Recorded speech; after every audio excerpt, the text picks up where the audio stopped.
Bonjour, aujourd'hui je vous montre comment prendre une tension manuellement. Pour cela, nous aurons besoin d'un brassard à tension manuelle et d'un stéthoscope. Le stéthoscope se présente comme ceci. Cette partie-là s'appelle le pavillon, c'est celle qui sera posée sur la peau du patient lors du soin, et vous avez deux embouts auriculaires à mettre dans vos oreilles. La première partie du soin consiste à trouver le pouls huméral au niveau du pli du coude du patient avec votre index et votre majeur, pas votre pouce. Une fois que vous l'avez bien senti, visualisez bien l'endroit où il se trouve. Moi, pour la suite du soin, que ce soit plus visuel, je vous fais une marque au feutre rouge, mais bien sûr, vous ne dessinez pas sur les patients. Le brassard à tension se compose d'un manomètre situé à la droite de la vidéo et d'un brassard à scratch qui permettent de bien fixer et de faire adhérer le brassard correctement au bras du patient.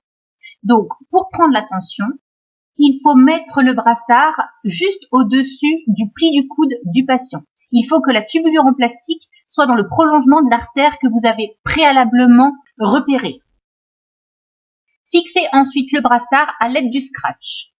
Pour vous montrer, j'utilise qu'un bras et qu'une main, mais vous, dans la vie réelle, vous avez vos deux bras et vos deux mains, n'hésitez pas à les utiliser.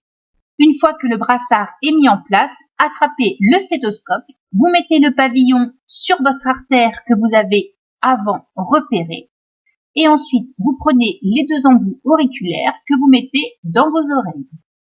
Sur le manomètre, il y a un petit embout à vis que vous allez serrer au maximum, le bloquer en fait, pour éviter les fuites d'air pendant le soin. Ça optimise en fait le gonflement du brassard.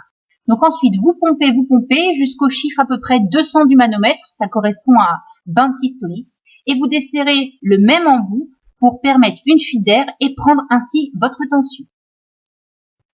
On va faire un petit récapitulatif en zoomant sur le manomètre. Donc vous voyez en dessous, il y a le petit embout qu'on va visser à fond avant de pomper.